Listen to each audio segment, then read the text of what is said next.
मनाया करते हैं मदारिस वाले कि हमें ऐसी ब्रेन वॉशिंग नहीं करते, क्योंकि वहाँ पर अमेरिका से बच्चे पढ़ने आते हैं, अफ्रीका से भी आते नहीं, हैं। जैसे मैं कहा आप वो तो जो मर्जी डिनाई करें, मैं तो मदरसे में भी नहीं पढ़ी, मैं तो इंग्लिश मीडियम स्कूल में पढ़ी थी। इवन मेरी ब्रेन वॉशिंग थी, इतनी स्ट्रॉन्ग ब्रेन वॉशिंग थी। आपको याद है जो हमारे कोर्स की किताबें थी, हाँ, हिंदू कमीने, बिल्कुल, ये बिल्कुल, तो हाँ, बिल्कुल, हमने तो ये वो बिल्कुल दौरान बिल्कुल हमारी जो हमारे बिल्कुल मैं एग्री कर रहा हूँ कि वो शुरू ऐसे हाँ, होती हैं कि के हिंदू बनिया दे हिंदू कमीने, बिल्कुल, ये बिल्कुल, तो हाँ, बिल्कुल, हमने ये तो वो बिल्कुल दौरान हमारी टेक्स्ट बुक जो है वो मतलब हेट लिटरेचर है। बिल्कुल, वो आप बिल्कुल सही कह रही हैं उसको और चेंज किया जाए। उसको चेंज करना चाहिए और उसके लिए प्रपोज़ल्स दिए भी हैं, दिए भी गए हैं।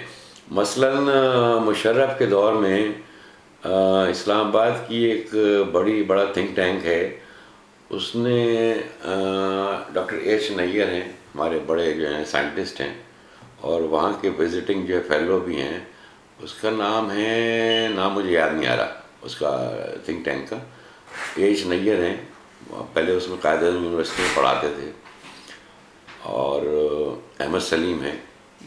इन्होंने एक किताब भी जो है कंपाइल की थी बहुत अच्छी, और उसमें ये पूरा पूरा बताया कि किस तरह जो है हमारी जो टेक्स्ट बुक्स हैं, चाहे वो अपना सोशल स्टडीज़ की हों, किसी और चीज़ की हों, वो एक्चुअली जो हैं पूरा हिस्ट्री को डिस्टॉर्ट करके जो है ना उन्हें वो बनाया गया है। और उसकी वजह से ऐसी ब्रेन वॉशिंग हो रही है, मतलब मदरसों से हट के भी, यानी जो हमारे आम जो स्कूल्स हैं, कि वो हमारा बच्चा जो है वो जब बड़ा होता है या बिल्कुल छोटा ही होता है तो वो कहता है हिंदू जो है वो काफिर है, फला ऐसा है, फला ऐसे, उसके जहन में बैठ जाता है। तो जब कोई ऐसा वाक़या होता है, मैं अपने नेट पे देखता हूँ, बहुत सारे मैंने ऐसे एडिट किए हुए हैं। अभी जो है वो लाहौर में जो हुआ अपना ये जो धमाका, तो फौरी तौर पे जो है एक बच्चा था वो पता नहीं क्या नाम, वहाज नाम है उसका, उसका मेरे पास मेल आया, चैटिंग पे आया कि साहब अंकल ये बताएं ये इंडियन बास्टर्ड्स ने नहीं किया है ये, तो मैंने कहा मुझे क्या पता किसने किया है। मैं तो ये जो मैं वीडियोस में अपने कह रही थी ना कि भाई इंडियंस को हम क्यों कहते हैं, क्यों ये हम इंडियंस हाँ कहते एकदम हैं। से आप ब्लेम लगा हाँ, देते हैं ना। लेकिन हमारे जो लोग हैं ना जिनकी ब्रेन वॉशिंग हुई है पिछले 25 सालों से, जो जनरेशन है, उनको मेरी बातें समझ नहीं आती, क्योंकि वो लोग, या अभी जो आप कह रहे हैं, ये इस बात को समझने के लिए ना एक सर्टन माइंड होना चाहिए आपको, एक सर्टन लेवल पे आपका जो अंडरस्टैंडिंग की कैपेबिलिटी है ना, और इंटेलेक्चुअल माइंड होना चाहिए।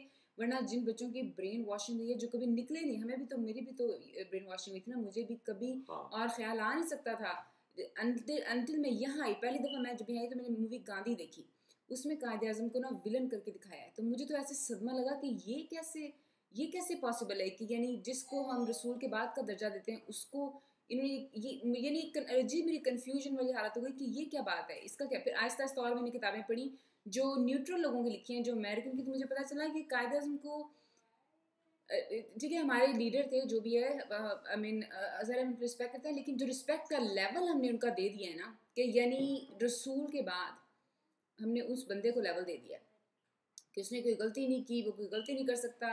और हमारे बच्चे जो है ना, जो जो कभी मुल्क से बाहर निकले नहीं, जिनको और चीज़ें देखने का इत्तेफाक नहीं हुआ, वो इन बातों पे ऐसे बिलीव करते। और कायद आज़म के बारे में आपका क्या ख्याल है? देखिए कायद आज़म के बारे में मैं जो आप कह रही हैं ना उससे डिसएग्री करता हूँ। कायद आज़म जो हैं एक सेक्युलर आदमी थे, एक डेमोक्रेट थे और बहुत अच्छे वकील थे, और बग़ैर जेल जाए हुए उन्होंने पाकिस्तान जो है वो बना दिया मुसलमानों के लिए। पाकिस्तान के बनने में ज़्यादा कसूर कायद-ए-आज़म का नहीं है, बल्कि इंडियन नेशनल कांग्रेस के बाज़ लीडरों का है, जिन्होंने, कायद-ए-आज़म भी पहले उसमें उन्हीं के साथ थे, एक पूरे हिंदुस्तान की बात करते थे, तो बहुत बाद में हुआ। तो उन्होंने ऐसी एक्सट्रीम पोजीशंस ले ली कि वो सुनने को तैयार नहीं थे। नतीजा ये हुआ कि बन गया, अब तो बन गया। अब ये हुआ कि सन 48 में 48 में कायद-ए-आज़म की डेथ हो गई, बीमारी थी उनको, और इतनी समझे बेचारगी की हालत में डेथ हुई कि आप अंदाज़ा करें कि पाकिस्तान का जो फाउंडर है उसकी जो है एयरपोर्ट पे जो है एम्बुलेंस ख़राब पड़ी हुई है घंटों तक, और कोई जो पूछने वाला नहीं। इस तरह जो है वो डेथ हुई। तो मैं ये नहीं कह रहा कि कायद-ए-आज़म कोई पैगंबर थे या कोई वो है, एक रैशनल आदमी थे। और कायद-ए-आज़म जो थे उनकी अगर हम स्पीचेस देखें जो पार्लियामेंट में की गई वो स्पीचेस सेंसर हुई हैं हमारी यहाँ, उनके दौर में सेंसर हुई हैं, जिसमें उन्होंने ये कहा है कि अभी जो है सेक्युलर बातें जो की हैं वो काट देते हैं, वो काट देते हैं। अच्छा, उनके दौर में सेंसर हुई हैं। अच्छा, बाद में तो बिल्कुल तबाही आ गई। और मैं तो पता मेरा तो क्या वो है, कभी कभी मैं सोचता हूँ कि बहुत अच्छा हुआ कि कायद-ए-आज़म का सन 48 में इज्जत से इंतकाल हो गया, वरना चंद साल बाद अयूब खान उनका जो है वो तख्ता उलट देते और किसी करप्शन के केस में जो वो अंदर होते। मैं बता रहा हूँ, वो कहते कि साहब ये आपका इतना बड़ा मोटा पैलेस कहाँ से आ गया, पैसे कहाँ से आप चंद अंदर, तो इज्जत से वो चले गए। अच्छा है। हाँ, नहीं वो उनकी इज्जत होती है इसलिए उनकी डेथ हो गई। जो भी बहुत अच्छा टाइम पे जिसकी डेथ हो जाती है वही बंदा हमारे कायद-ए-आज़म जो पता है। वो आपने बहुत ही अच्छी बात की कि जो उनकी तकरीरें आप कह रहे हैं कि पुरानी थी, वो अब उसको भी डिस्टॉर्ट किया गया। अल्लामा इकबाल के भी कलाम को डिस्टॉर्ट किया गया। वो निकाल के ऐसी बातें जिसमें इस्लाम को ठूस के रही है। एक मार्क्स शायरी भी करता था, कार्ल मार्क्स ना, तो मैंने बहुत पहले पढ़ी थी, वो नौजवानी में शायरी करता था। तो उसने एक हीगल पे एक नज़म कही, वो मुझे पूरी नज़म तो याद नहीं है, एक शेर याद है उसका, जो हीगल के बारे में उसने कहा कि words I teach all mixed up in a devilish muddle, thus anyone may find whatever he wishes to find. तो ये इन्होंने ऐसा कर दिया कि आप जो चाहे मतलब निकालें, जो चाहे निकालें, जो चाहे निकालें। लोग आपको अपने कह रहे हैं कि कायद-ए-आज़म तो सेक्युलर थे, तो वो निकाल के ऐसी तकरीर लाएंगे जिसमें कहा हुआ है पाकिस्तान का मतलब क्या, ला इलाहा, वो तो ये कहते थे, वो तो वो।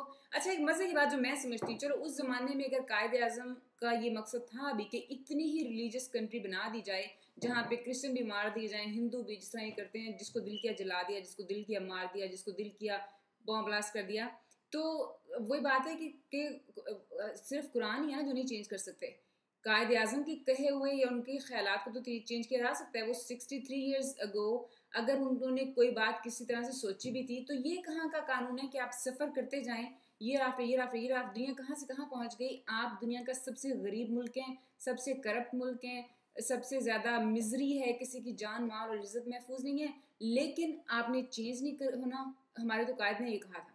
अगर पहली बात हुई कि कायद ने बेचारे ने तो कहा ही नहीं, उसकी तो बातें सारी उन्होंने ना चेंज की हैं और एडिट आउट किए हैं। लेकिन अगर कहा भी था तो अल्लाह के बंदो नए लीडरों को फॉलो करो, करेक्शन करो। अगर कायद-ए-आज़म ने कुछ कहा भी तो उसमें करेक्शन नहीं हो सकती। अल्लामा इकबाल को जो पता नहीं कितनी, अल्लामा इकबाल भी 100 साल पहले के फौत हुए हैं, जब भी फौत हुए हैं उनकी बातें लोग ऐसे, भाई उस जमाने में तो ना दुनिया तो पिछले 35 साल में वो रही नहीं है। के कलाम को भी जो डिस्टॉर्ट किया जाता है, उसको भी डिस्टॉर्ट किया जाए नहीं, लेकिन आप कैसे 100 साल पुराने लोगों को आप कैसे फॉलो कर सकते हैं। अब तो इतना ज़माना चेंज हो गया, टेक्नोलॉजी, जैसे आप और मैं मेरे घर में बैठ के शो बना रहे हैं जो कि दुनिया की जगह जगह पहुंचेगा।